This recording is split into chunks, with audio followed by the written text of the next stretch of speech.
Hello friends, welcome to Dungeons & Dragonfly, where I adapt various characters for use in D&D.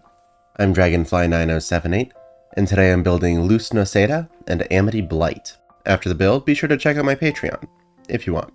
Fair warning, this video will definitely contain spoilers for the Owl House, which only ended recently, so watch out for that if you don't want to be spoiled. Starting off with Luz, what do we want for her? Well, we need to cast our spells using glyphs, special magical symbols that channel the magic of the Titan. We'll also need to channel that power more directly as we combine with it to become Titan Luz.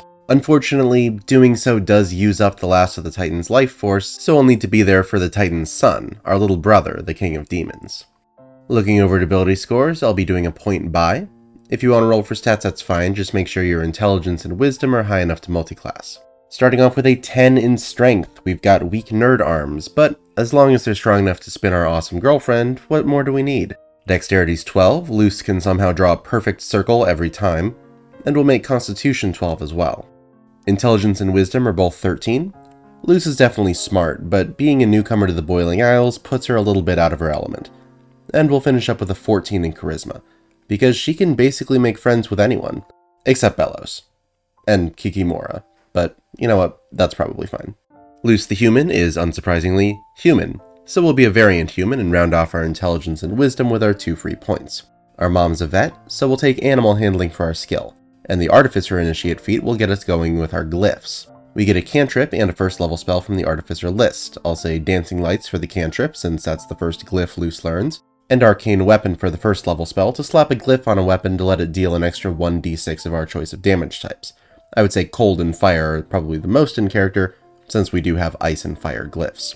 We can cast Arcane Weapon once per day for free, and with spell slots afterward. On top of the spells, we get proficiency with a set of Artisan's tools. I'll say Calligrapher's tools, because that'll give us pen and paper. And we can use them as a spellcasting focus, so we can actually cast our spells by drawing glyphs.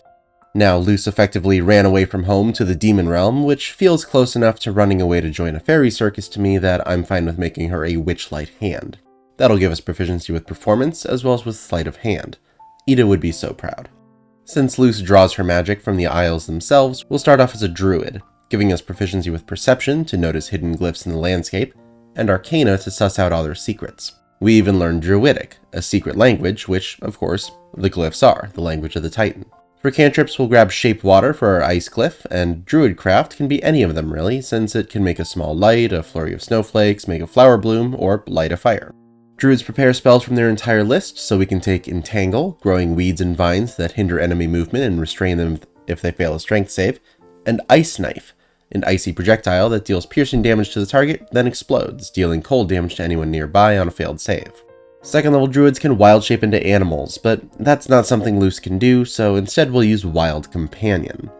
We can expend a use of our wild shape to cast Find Familiar, summoning our Palisman, Stringbean. She sticks around for a number of hours up to half our druid level, then we'll need to be summoned again. That actually works in our favor though, since she is a snake shifter and we can change her form every time we summon her.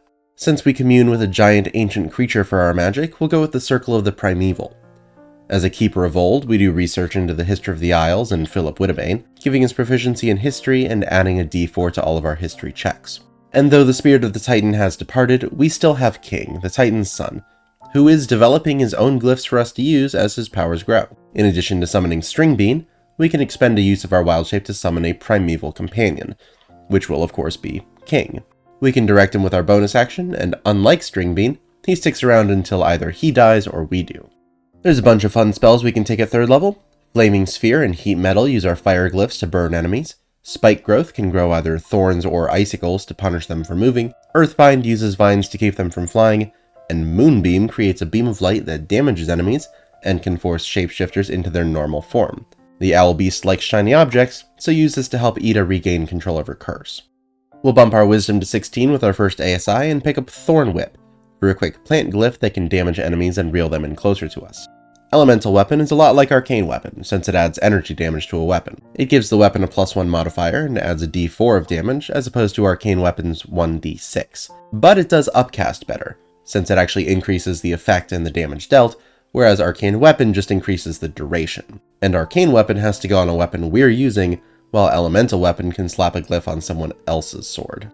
There's also Daylight, a 60-foot radius sphere of bright light and a further 60 of dim light which is just a ridiculously huge area to light up, though despite the name, it does not count as sunlight, as well as plant growth, which we can use to make extra difficult terrain in a fight, or enrich the land to ensure a good harvest to help with rebuilding after Bellows happened. 6th level Primeval Druids get Prehistoric Conduit. Whenever we cast a spell with a range other than Self, we can have it come from King instead. And if King would have to make a save against one of our spells, he has advantage on the save and evasion against it, so he takes no damage on a success and half on a fail. Since he's now the source of our magic, it makes sense that he'd be able to cast it himself and be less affected by it. Wall of Fire and Ice Storm are pretty standard big AoE spells, but we don't often get a character who can use Grasping Vine. We summon a vine from the ground within 30 feet of us, and can have it try to grab a creature within 30 feet of it, pulling them closer to it if they fail a dexterity save. The spell lasts for up to a minute with our concentration, and we can make it lash out at a creature every turn with our bonus action. Our next ASI goes to Constitution. The Boiling Isles are a pretty dangerous place after all. Then at 9th level, we can pick up Wall of Stone. I know Luz doesn't have a stone glyph or like an earth glyph or anything and can't actually make stone walls, but she can make ice walls. And for some reason I'll never understand, Wall of Ice is a wizard exclusive spell. Now we aren't going to get to 11 levels of wizard to get 6th level wizard spells, so we can just reflavor this as being ice instead of stone. 10th level Primeval Druids have the appropriately named Titanic Bond. King grows to be large, and whenever we summon him, we can give him either a swimming or climbing speed equal to his walking speed. Plus, every turn while he's summoned, we can try to scare a creature we damage, frightening them for a turn if they fail a wisdom save. We get one last druid cantrip here as well. I'll go with Produce Flame to round out our collection of glyph cantrips. For 6th level spells, we can do what we did with Wall of Stone and reflavor Bones of the Earth to summon Ice Pillars instead. Or, if your DM is cool with it, just take Wall of Ice. It really should be a druid spell anyway. We can also grab Sunbeam for a repeatable laser, and Wall of Thorns to attempt the highly dangerous Thorn Vault, and rub Basha's smug face into the ground when we win. Our next ASI will bump our intelligence to even it out with our wisdom at 16 apiece, and we'll finally get our final episode power up at 13th level with Draconic Transformation. For up to a minute, we get a 60-foot flying speed, 30 feet of blind sight, and we get our very own Power Weh, as we can shout out a 60-foot cone of force every turn with our bonus action. Switching gears a little bit, we'll delve deeper into glyph lore as a wizard. We get Arcane Recovery, letting us regain expended spell slots once per day on a short rest. We can get back slots whose total level is less than or equal to half of our wizard level. We'll pick up Thunderclap, not so much for ourself as for King. Thanks to Prehistoric Conduit, we can have the spell originate from him to weh at enemies around him. Then we'll take Frostbite and create Bonfire for some more offensive glyph use at the cantrip level. Wizards get 6 first level spells at first level. We can blind enemies with the light from our color spray, coat the ground with ice with grease, and shoot a stream of fire with burning hands. Ice and plants can both make good shields, Mage Armor can be our Witch Wool Cloak from Ida, and Luz is one of the few characters I've seen who actually canonically uses Featherfall, so we've got to take that too. At 2nd level, we'll become an Artificer. We learn to infuse potions, possibly from Ida, who was part of the potions track at Hexside, spending a spell slot to make a potion. We can have up to 3 potions active at a time, and the level of spell slot we spend determines what the potion does. More importantly, we can write our spells down as spell scrolls that other people can use. Whenever we finish a short rest, we can spend 10 minutes to make a scroll for a spell that we know. The level of that spell is subtracted from the total that we can get back from our Arcane Recovery until after the scroll is used, so ultimately we'll be able to make up to a single 4th level scroll, or some combination of 1st, 2nd, and 3rds. That said, we can actually make an unlimited number of cantrip scrolls. They're 0th level spells, so they don't reduce our total. Of course, a character has to have a spell on their class's spell list to actually use a scroll, so they could probably just cast the cantrip anyway, but this can give a little bit more flexibility to our friends who might be more specialized or locked behind a coven mark. We'll grab Disguise Self to pull a switcheroo with Hunter, and Thunderwave can be another weh for King. The range on this one is technically Self with a 15-foot cube area of effect, so it doesn't technically work with Prehistoric Conduit, but maybe your DM will be cool with it. And if they aren't, Shatter definitely works as a longer range weh for King to use. Luz also has a history of using fireworks for dramatic purposes, so we can pick up pyrotechnics as well.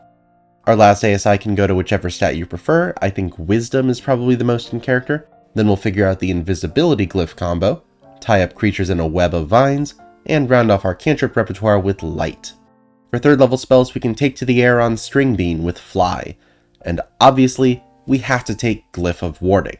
We make a magical mark that goes off when a trigger we specify happens, like a creature getting too close or us tapping the glyph with our hand. Then the glyph either releases a spell that we put into it or just, explodes.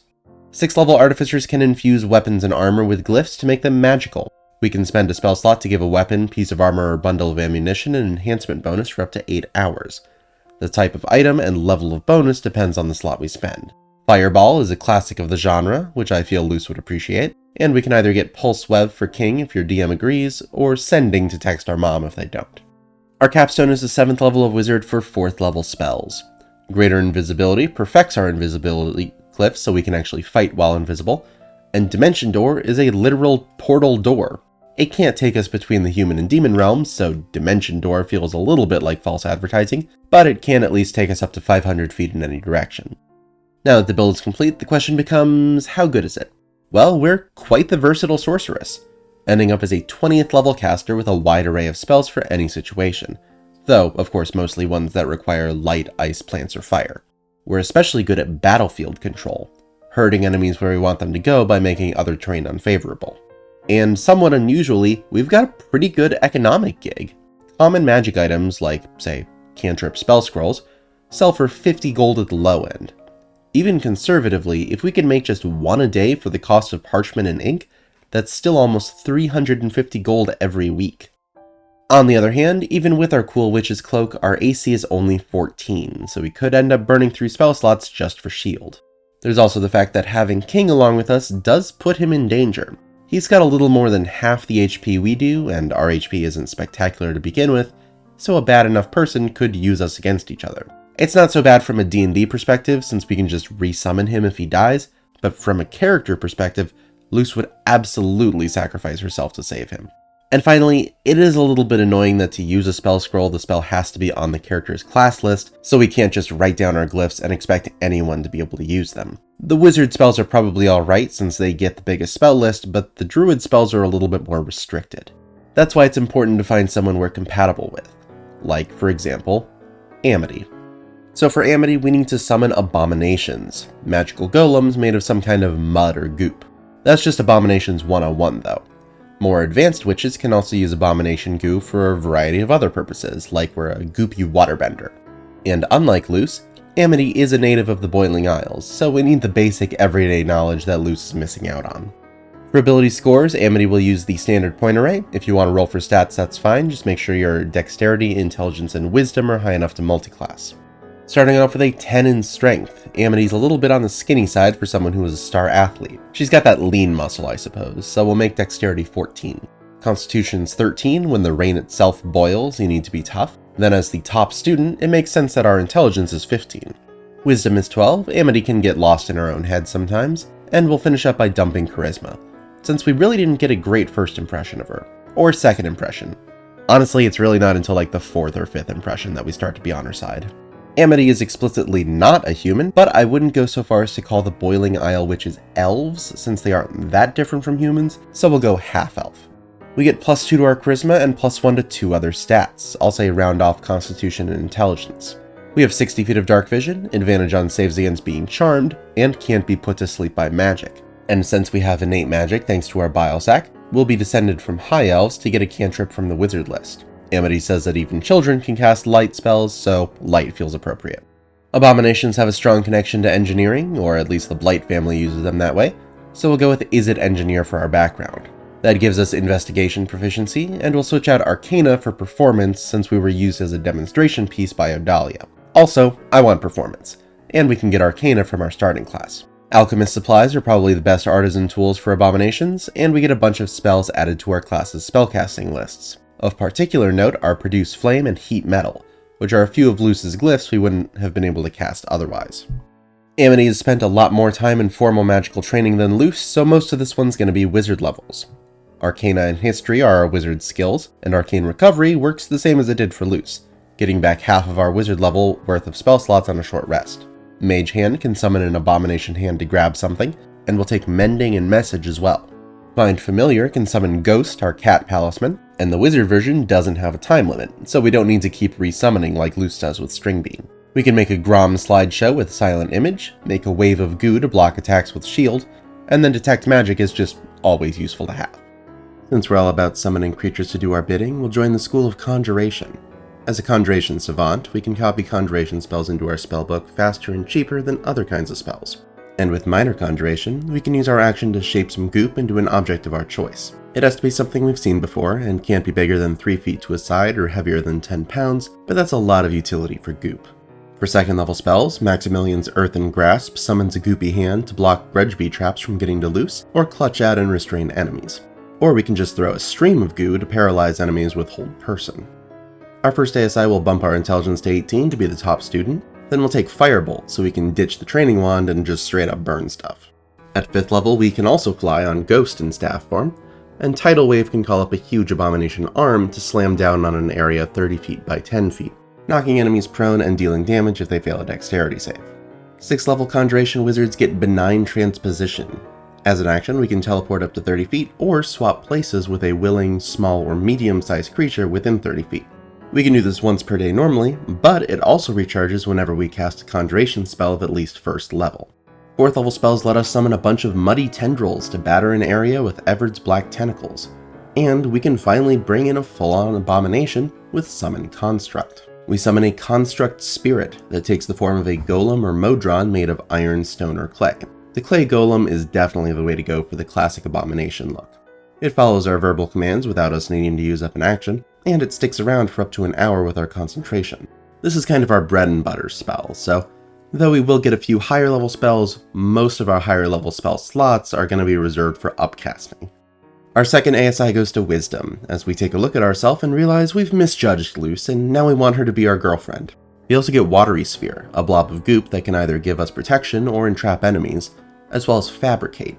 As long as we have raw materials, we can summon a team of abominations to assemble them into a finished product. Really cuts down on construction time, but abominations aren't really known for their manual dexterity, so the work isn't going to be the prettiest.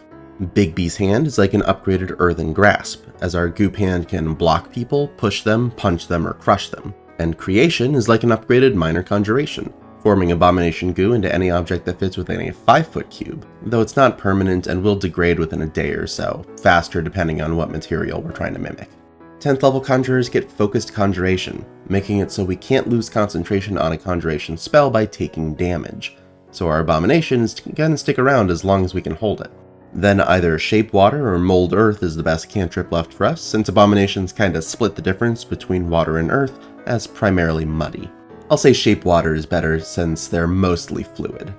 There's also Hold Monster, so we can lock down our parents' abominations, or just, the myriad of non-humanoids who live in the Boiling Isles. Then Gesh is about the closest we'll get to an Everlasting Oath, as we can impose a command on a creature to either follow a course of action or refrain from a course of action. We're pretty much done with wizard spells, but we aren't quite done with wizard levels yet, since we want to get access to 9th level slots by the end of the build. Our 12th level ASI can go to Charisma, since Amity manages to overcome her terrible first couple of impressions and turns out to be a pretty cool chick. There's nothing we want from 13th level, but at 14th level we get Durable Summons, so any creatures we summon with a Conjuration spell come in with 30 extra temporary HP. That'll about do it for Wizard, so we'll finish off as a Ranger. Multiclassing into Ranger gives us Athletics proficiency so we can dominate the Grudgebee field, and we become a Natural Explorer. In addition to a number of useful benefits to overland travel, we ignore difficult terrain, we get advantage on initiative rolls, and we have advantage on attacks against creatures that haven't acted yet in the first turn of combat. Though that really doesn't matter much, we'll usually spend our first turn summoning an abomination. Then we can pick a favored enemy. I would say humanoids or monstrosities are going to cover the bulk of the creatures on the Boiling Isles, so either is fine. That'll give us +2 damage to the creature type we choose, as well as advantage on checks to track and remember information about them. 2nd level Rangers get a Fighting Style, and we'll take Druidic Warrior to get 2 Druid cantrips, as we start to learn to use glyphs from Luce. Those will be Thorn Whip and Druidcraft. We do get Ranger spells at this level as well, and Long Strider and Jump are decent buffs for our Abomination, since neither require our concentration to maintain. We can communicate simple ideas to animals, or use Ghost to scout the area and see if any of our favorite enemies are nearby with Primeval Awareness. And our control of our Abomination goo improves to the point where it flows along with our movements to enhance our attacks, even if we don't summon a full-on Abomination, as we become a Swarm Keeper. Once per turn, when we hit with an attack, we can have our goo deal an extra d6 of damage, shift us 5 feet in any direction, or hose down the enemy, pushing them 15 feet on a failed strength save. We also learn Fairy Fire for free. Turns out being drenched in glowing purple slime makes it a little tough to become invisible. We can put our last ASI wherever we like. I'm going to say Dexterity because it feels a little low right now. Then at 5th level, we can attack twice with the attack action, and can gum up a whole room with Goop with the Web spell. Then Aid gives up to 3 creatures an extra 5 HP for 8 hours. So that can be us, our Abomination, and either Loose or Ghost or King or even Stringbean. Our capstone is the 6th level of Ranger for Greater Favored Enemy. We can pick another type of creature to be good at fighting, and I think Constructs is the obvious choice. We get the same benefits as our favorite enemy, though the damage for both goes up to +4, and we have advantage on saves against Construct's abilities. Now that the build is complete, the question becomes, how good is it? Well, we can summon an Abomination to draw enemy fire and wreak havoc. Since we have up to 9th level slots, we can summon an Abomination with 22 AC and 145 HP that makes 4 attacks every round. Then we can upcast Aid with our 8th level slot to give both it and us an extra 35 HP. That also gives us a deceptively large HP pool for enemies to get through. Our best Abomination has 180 HP, and with the upcasted Aid, we're sitting at around 160 ourselves. So we can take a good number more hits than our 14 wizard levels would suggest. Not to mention, with Focus Conjuration, our Abomination is sticking around for the entire duration unless we die or intentionally drop the spell. And we work very well with Loose. Thanks to our Ranger levels, we can ignore any difficult terrain she creates, and the Ranger spell list shares a lot of spells with the Druid list, so we can use more of her glyphs than we could otherwise. We can use all of the wizard ones, of course, but some notable non-wizard additions include Entangle, Spike Growth, Plant Growth, Elemental Weapon, and Grasping Vine. For downsides, we do still need to maintain concentration on our Abomination, which means we can't cast any of our other concentration-based spells at the same time, and we have a lot. That means no Hold Person, Big B's Hand, Earthen Grasp, or Watery Sphere, among others. We're also a little lacking in the AC department. We can pick up Mage Armor to make it a bit better, but it wasn't especially in character, so I didn't include it. So as is, we're stuck with burning a slot on Shield to avoid hits. And on a related note, we have a couple of levels at the upper end of Wizard where we basically get nothing except for higher level spell slots, since there just weren't spells I wanted. It's not a huge problem in your home game, definitely feel free to pick extra spells at those levels, but for the purposes of the build, it does feel bad to just say, nah, we don't get anything here.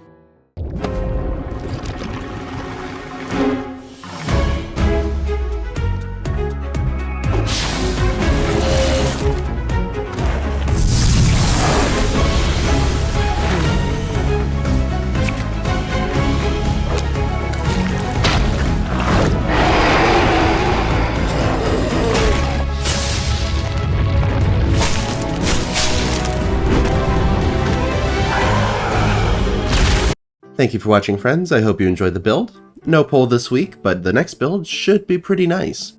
If you have any feedback or suggestions for characters you'd like to see me build, please leave them in the comments below and they could show up in a future poll. Leave a like or subscribe if you want to see more, and if you want to support what I'm doing here, you can check the description for the link to my Patreon for access to the Discord channel, early access to future builds, and exclusive Patreon content. Thanks again for watching. I will see y'all later.